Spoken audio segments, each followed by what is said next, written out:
খুব ভালো ভাই, কথা কয় না, কয় আমার নাতি আইছে তাড়াতাড়ি সুন্দর করে খাবার দাও। যদি নাতি মোবাইল করে, না না ভাই তুমি তাড়াতাড়ি আও, তাইলে তাড়াতাড়ি করে কাম কাজ ফালাইয়া সন্ধ্যা হইলে তাড়াতাড়ি মাইয়ের বাড়ি দেখা করার জন্য যায়। এর নবীর উম্মতের দল, আপনি যদি এরকম আল্লাহর নবীর পাগল হয়ে থাকেন, এ নবীর উম্মত, এই নবী মা হারাইয়া বাবা হারাইয়া, আমার নবী অসহায়, আমার নবী এতিম, আল্লাহর নবী এবারে ফাতেমার ঘরে যাইয়া শুনতেছে, দুই রাতি এবার ডাক দিয়ে বলে, ও মা তুমি এবারে আমার কথা, আমাদের কথার একটু জবাব দাও। আমগো নানা ভাই কি আর আসবে না? আমার নানা ভাই কখন আসবে? আল্লাহর নবী আল্লাহ এই কথাগুলো নিজের কানে শুনতেছে।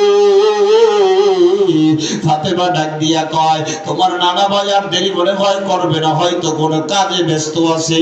আল্লাহর নবী আমার বাবা যে কোনো মুহূর্তে চলে আসতে পারে। আল্লাহর নবী কান্নার আওয়াজ পাইয়া, ফাতেমার কণ্ঠের কান্নার আওয়াজ, হাসান হুসাইনের কান্নার আওয়াজ, নবী আমার সহ্য করতে না পাইরা লাঠিতে ভর দিয়া দিয়া দিয়া দিয়া নবী আমার ইহুদির বাগানের কাছে যাইয়া, আল্লাহর নবী ইহুদিকে ডাক দিয়ে বলতেছেন, ও ইহুদি ভাই,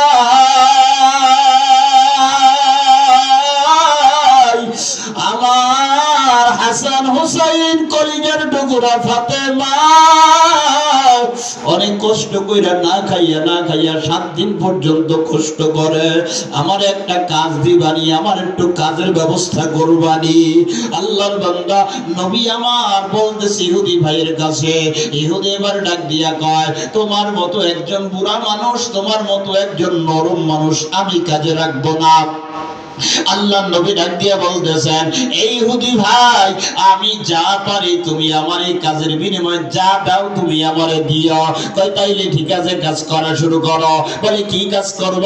এবারে ইহুদি একটা বালতি ধরায়া দেয়, বালতিটা ধরায়া দিয়া আল্লাহর নবীরে ডাক দিয়া কয়, এই বেটা মুহাম্মদ, আব্দুল্লাহর বেটা মুহাম্মদ, তোমারে কাজ দিলাম, তুমি এই কূপ থেকে পানি উঠাইয়া আমার ফুলের গাছের গোড়ায় দিবা, ফলের গাছের গোড়ায় তুমি পানি দিবা।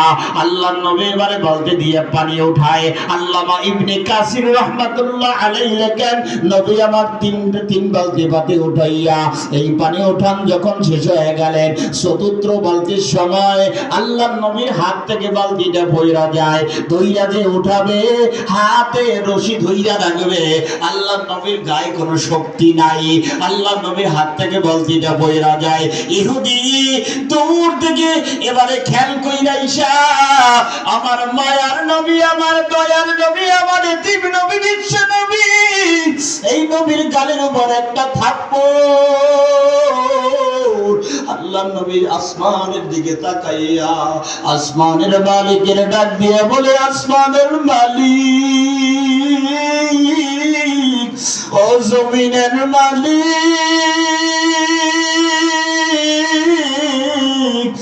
আমার গাড়ির উপর থাপ্পড় দিয়েছে, আমার কোনো কষ্ট নাই, এই দুনিয়ার মধ্যে আমি কষ্ট করতে পারি আমার উম্মতের জন্য, যা আমার কষ্ট দিয়ে নাও, তুমি আমার উম্মতের কষ্ট দিবা না। ও এলাকার শ্রমিক ভাই, মনটা খারাপ করবা না, তোমাদের মায়ের বাড়ি রেখে আসছো, বাবারে বাড়ি রেখে আসছো, এরে আল্লাহর বান্দা, মাস শেষ যখন টাকা পাও, মায়েরে যখন টাকা পাঠাও, তোমার মায়ের মনটা বড় খুশি হয়ে যায়। মা দোয়া করে আমার সন্তান ঢাকাতে থাকে, আল্লাহ তুমি আমার সন্তানের ভালো রাখো। আল্লাহর নবী এবার ডাক দিয়া বলতেছেন, ও ইহুদি ভাই, আমার মা নাই, আমার বাবা নাই, ইহুদি ভাই তুমি যে আমারে মারছো, তোমার হাতে ব্যথা পাইছনি? ও ইহুদি ভাই, তুমি ব্যথা পাইলে আমি তোমার হাতটা মালিশ করিয়া দেই। আল্লাহর নবী বলিয়া এই কথা যখন বললেন, ইহুদি এবার চলে গেলেন তার বাগানের মধ্যে। বাগানের মধ্যে যাইয়া ইহুদি খেয়াল করিয়া দেখতেছে। এবারে আল্লাহ নবী ইহুদির কাছে যাইয়া ইহুদির পাও দুইটা জড়ায়া ধইরা হাত দুইটা জোর কইরা ডাক দিয়া কই, ইহুদি ভাই তুমি আমার মারছো, কোনো কষ্ট নাই, তুমি আমারে কষ্ট দিছো, আমার কোনো কষ্ট নাই, তবে আমি যে 3 বালতি পানি উঠাইলাম, কয়টা খেজুর দিবানি আমার কলিজার টুকরা ফাতেমা? ওই বাড়িতে কষ্ট করে হাসান হুসাইন বড় কষ্ট করিয়া নানা বাইরে দেখতে চাই। আমি নানা ভাই কেমন কইরা খালি ভাবে যাব, আমার আর সহ্য হয় না। ইহুদি ডাক দিয়ে বলতেছেন, যদি বালতি না দেওয়া পর্যন্ত আমি তোমার কোনো খেজুর দিব না। আল্লাহ নবী লাঠি ভর দিয়া দিয়া দিয়া কবির কাছে যাইয়া আল্লাহ নবী বলে, বালতি ওই যে কুফির মধ্যে পড়ে গেছে, কুফির মধ্যে নবীর থুতু মোবারক ফালাইয়া দিছে, কুফির ভিতরে পানি উতলান শুরু হয়ে গেছে। পানি উতলায় তার সাথে বালতি উঠিয়ে আসছে। আল্লাহ নবী বালতিটা ধইরা এই কারামতিটা দূর থেকে ইহুদি দেখলেন। ইহুদি দেখা এবারে মনে মনে ওয়াদা করছে, আর নবীর কষ্ট দেওয়া যাইবে না। আসলে মুহাম্মদ শুনছিলাম পাগল, মুহাম্মাদের চোখে পানি, আমি ইহুদির কষ্ট লাগছে রে ভাই। আল্লাহ নবী এবারে বালতিটা নিয়া ইহুদির কাছে যাইয়া ইহুদির ডাক দিয়া বলে, ও ইহুদি ভাই নাও নাও তোমার বালতিটা তুমি নাও, যদি মন চাই খেজুর কয়টা দাও, আমি আমার নাতির কাছে চলে যাব। আল্লাহ নবী ডাক দিয়ে বলতেছে, নাও মুহাম্মদ, তোমার এইখান থেকে 24টা খেজুর তুমি পাইছো, এক এক বালতির বিনিময়ে 8টা কইরা খেজুর পাইছো, যাও যাও যাও তুমি খেজুর কয়টা নিয়ে যাও। নবী এবারে খেজুর নিয়া আল্লামা ইবনে কাসির কয়, নবী হাঁটতে পারে না, পইরা যায়, নবী আবার ওঠে, আবার পইরা যায়, আবার ওঠে, আবার পইরা যায়। এরে আল্লাহর বান্দা, নবী বলে লাঠি ভর দিয়া দিয়া দিয়া ফাতেমার ঘরে দরজার সামনে গিয়া দরজা নক করে আর ডাক দিয়া বলে, ফাতেমা আমি তোমার বাবা চলে আসছি, দরজা খোলো। এবারে ফাতেমা ভিতর থেকে জবাব দেয়, আব্বা যান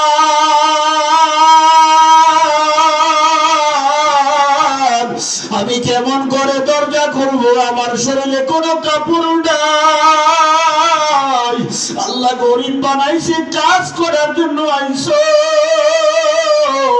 মনে কষ্ট নিবা না, মায়ের প্রতি খেয়াল রাখবা, বাবার প্রতি খেয়াল রাখবা। নবী এবার ডাক দিয়ে বলার পর ফাতেমা কয়, আব্বা জান আমার পরনে কোনো কাপড় নাই, আমি কেমন করে দরজাটা খুলব? আল্লাহ নবী একটা চাদর অথবা রুমাল ছিল, নবীজির কাঁধে রুমালটা দিয়ে দেয়। এবারে ফাতেমা শরীরের মধ্যে ওই চাদরটা পেছাইয়া দরজাটা খুলে দেয়। নবীজি তার চেহারার দিকে তাকাইয়া দেখে চেহারাটা শুকাইয়া চামড়াগুলো গোশতের সাথে লাগাইয়া গেছে। আল্লাহ নবী ডাক দিয়া বলে, ফাতেমা গো তুমি কি খানা খাও না? আর আমার 2 নাতি হাসান হোসাইন কই? তাদের তুমি আমি যে দেখতে পাই না, তারা কোথায় গেল? কয় আব্বা জান ওই যে 2 জন হাসান এবং হোসাইন 2 জনে ঘুমায়। নবীর কথা শুননা এবার হাসান হোসেন দৌড়াইয়া 2 জনে 2 পাশে বসলেন। 2 পাশে বসার পর 2 হাত ধরিয়া নবীর ডাক দিয়া কয়, ও নবী আমার নানা ভাই,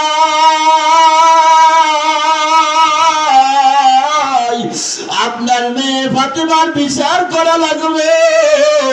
বলে কি বিচার করব? কয় আমাগো মা আমাগো খানা দেয় না, মাই শুধু আমাদের বুঝায় রান্না করতেছি, রান্না হলেই তোমাদের জন্য খাবারের ব্যবস্থা হয়ে যাইবে, আমরা ঘুমায়া যাইতাম। ওইটা দেখি মাই শুধু নামাজ পইরা পইরা আল্লাহকে ডাকে, আর চোখের পানি ফালাইয়া ফালাইয়া আল্লাহ দরবারে কান্দে। আল্লাহ আল্লাহকে ডাক দিয়ে কয় দয়ার মালিক আমারে গরিব বানাইছো, আমার আব্বা জানের গরিব বানাইছো, আমার কষ্ট সহ্য করতে পারি, আমার স্বামী আমি কষ্ট সহ্য করতে পারে। বাপ মা কখনো সন্তানের কষ্ট সহ্য দেখতে পারে না, বাপ মার কষ্ট সন্তান দেখতে পারে না, সন্তানের কষ্ট বাপ মা আল্লাহ দেখতে পারে না। আমার মায় আমাকে খানা দেয় না, ও নানা ভাই তোমার বিচার করা লাগবে। আল্লাহর নবী বলে বসো আমি তোমার মায়ের বিচার করব। ও ফাতেমা কেন খাবার দাও না? আল্লাহর নবীর মাইয়া চোখ দুইটা বন্ধ কইরা ফাতেমা ডাক দিয়া কয় নবী আমার,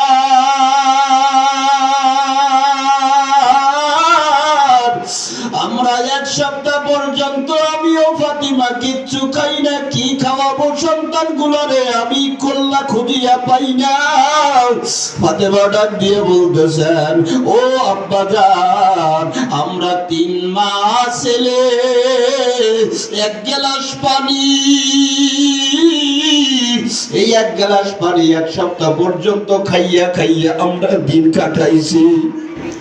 আল্লাহর নবী ঘটনা শোনার পর আল্লাহর নবী চোখের দুইটা পানি সারিয়া সারিয়া মালিকের দরবারে কান্দে। ফাতেমা তাকাইয়া দেখে বাবাই কান্দে, বাবাই তাকাইয়া দেখে ফাতেমা কান্দে। ফাতেমা তাকাইয়া বাবাকে ডাক দিয়া বলে ও আমার বাবা, মক্কায় আপনি থাকতে পারেন না কাফেরের ভয়ে, আপনি মক্কা থেকে রওনা দিয়ে মদিনা আসলেন, এই মদিনা আওয়ার পর আপনার মা নাই, আপনার বাবা নাই, আপনার গাল মুবারকে কিসের দাগ? আল্লাহ নবী কয় ফাতেমা শোনো, তোমাদের কথাগুলো আমি শুনতেছি।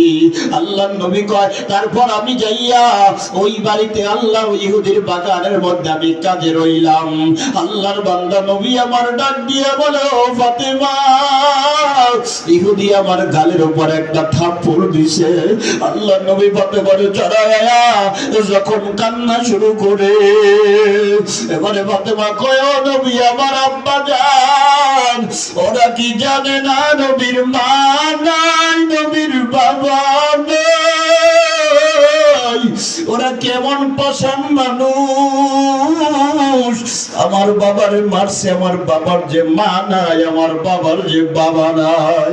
এই বদল্লা দুনিয়ার মধ্যে আমার বাবার আছে আমি, আর আমার আছে আমার বাবা, আমার আর কেউ নাই।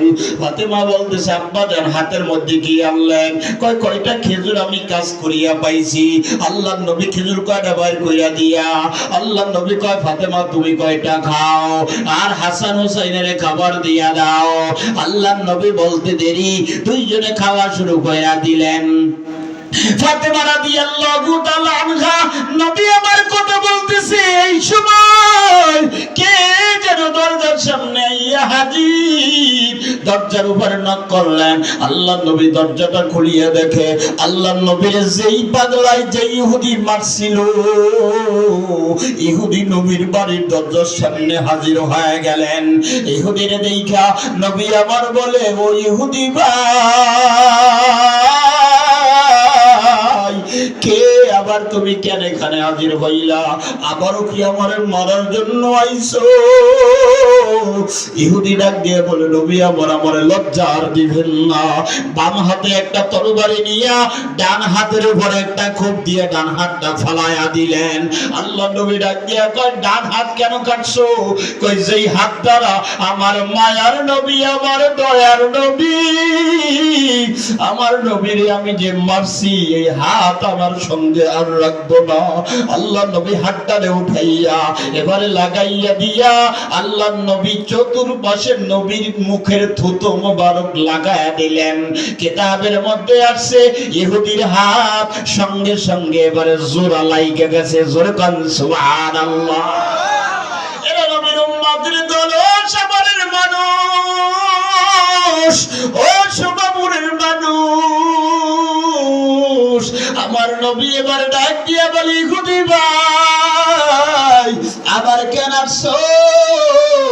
ইহুদি ডাক দিয়া কয়, ও নবী আমার, আমার আর লজ্জা দিবেন না, আপনি আমারে পড়ায়া দেন লা ইলাহা ইল্লাল্লাহু মুহাম্মাদুর রাসূলুল্লাহ।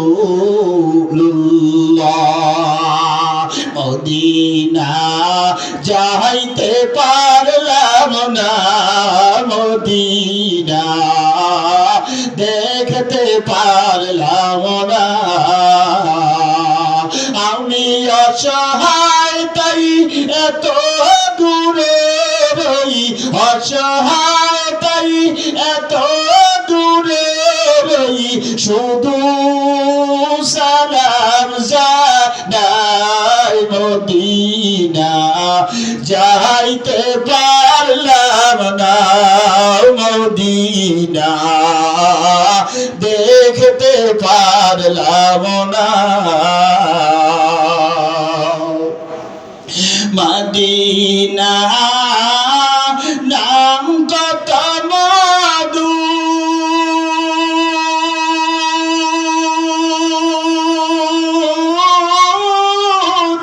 মদিনা আর যে কত দূর,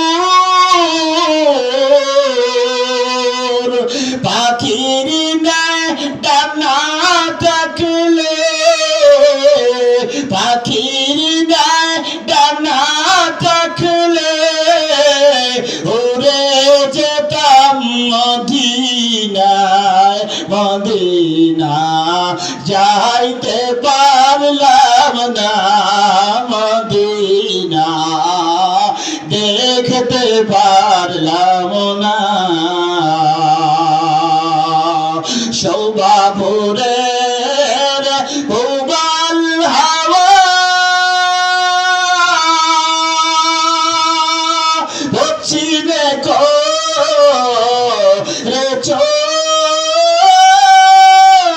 যাওয়া, এই গরিবের দুঃখী সালাম, এই এলাকার সবার সালাম পৌঁছে দিও মদিনা, মদিনা যাইতে পারলাম না, মদিনা দেখতে পারলাম না, মদিনা যাইতে পারলাম না।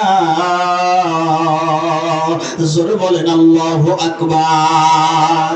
নবীজির উম্মত আব্দুল্লাহ প্রতি বছর তার একটা অভ্যাস ছিল, অসহায় মানুষদেরকে এলাকার মধ্যে দেখবেন যারা বাড়িওয়ালা আছে, যারা গাড়িওয়ালা আছে, যারা টাকাওয়ালা আছে, যারা সম্মানওয়ালা আছে, এরা গরিবদের মাঝে মাঝে যাইয়ে দেখবেন গোশত বিলায় দেয়। কোরবানির সময়, ঈদের সময় কাপড় বিতরণ করে, ঈদের সময় শাড়ি বিতরণ করে, সেমাই বিতরণ করে, ঈদের সময় সামগ্রী বিতরণ করে। আল্লাহর নবীর এক উম্মত আব্দুল্লাহ ইবনে আল্লাহ, আব্দুল্লাহ তার নাম। এই আব্দুল্লাহর একটা কাজ ছিল, একটা অভ্যাস ছিল, প্রতি বছর মক্কা যখন হজের সময় আসতো, আল্লাহর বান্দা কিছু মানুষ জন্মিয়া আল্লাহর ঘর তওয়াফ করার জন্য মক্কা চলে যেত। জোরে কোন সুবহানাল্লাহ। আজকে আমি খুশি হইলাম, যুবক ভাইরা আয়োজন করলো, এরা চিন্তা করতেছে হুজুর এইখানে প্রতি বছর যেন মাহফিল হয়, আপনি দোয়া কইরা দিবেন। আর একটা কথা আমার কানে আসছে, কয় হুজুর গো এমন ভাবে একটু বয়ান করবে যাতে যেন এলাকার মানুষ একটু ভালো ভালো তারা শুইনা মজা পায়। বলে কেন মজা পাওয়া লাগবে? কয় প্রতি বছর যেন মানুষ এই মাহফিলে ভর্তি মন থাকে। কথা কয় না ঠিক কিনা? আল্লাহর বান্দা, এই জন্য আমি আপনাদের বলিয়া যাইতে চাই, আব্দুল্লাহ ইবনে মুবারক প্রতি বছর লোক কিছু হজের ময়দানে নিয়ে যাইত। এবারে আব্দুল্লাহ ইবনে মুবারক কিছু লোক হজের ময়দান নিয়ে গেলেন। হজের ময়দানে নিয়ে যাওয়ার পর আল্লাহর বান্দা বাইতুল্লাহ যাইয়া মসজিদে হারামের কাছে যাইয়া দেওয়ালের সাথে যারা হাজী সাহেব আছেন, আমরা 18 সালে মক্কা মদিনা গেলাম, এই মসজিদ হারাম দেখলাম, বাইতুল্লাহ দেখলাম, নবীজির রওজা দেখলাম, ওই যে জাবালে নূর, জাবালে সুর, জাবালে রহমান, আরাফাত ময়দান, মুজদালিফা, মিনা, ওই সব ময়দান ঘুরে ঘুরে ঘুরে ঘুরে দেখলাম। আল্লাহ দেখাইছেন এরে নবীর উম্মতের দল। এবারে আব্দুল্লাহ ইবনে মুবারক দেওয়ালের সাথে এবার পিঠটা লাগাইয়া একটু তন্দ্রার মধ্যে গেলেন। আল্লাহর বান্দা ঘুমের মধ্যে স্বপ্নে দেখতেছি দুইজন বুজুর্গ, মাথার কাছে একজন, পায়ের কাছে একজন। আল্লাহর বান্দা দুইজনে কথা বলতেছেন। এরে আল্লাহর বান্দা বুইজা থাকলে সুবহানাল্লাহ জোরে কইবেন, এত সকালে না, আমি যখন আপনাদেরকে বলবো তখন। আল্লাহর এই বান্দা আব্দুল্লাহ ইবনে মুবারক স্বপ্নে দেখতেছেন দুইজনে কথা বলতেছেন। বলে কি কথা? কয় দুইজনে কথা কয় এই মক্কা এবছর যত মানুষ হজে আসে আল্লাহ একজন বান্দার উসিলা কইরা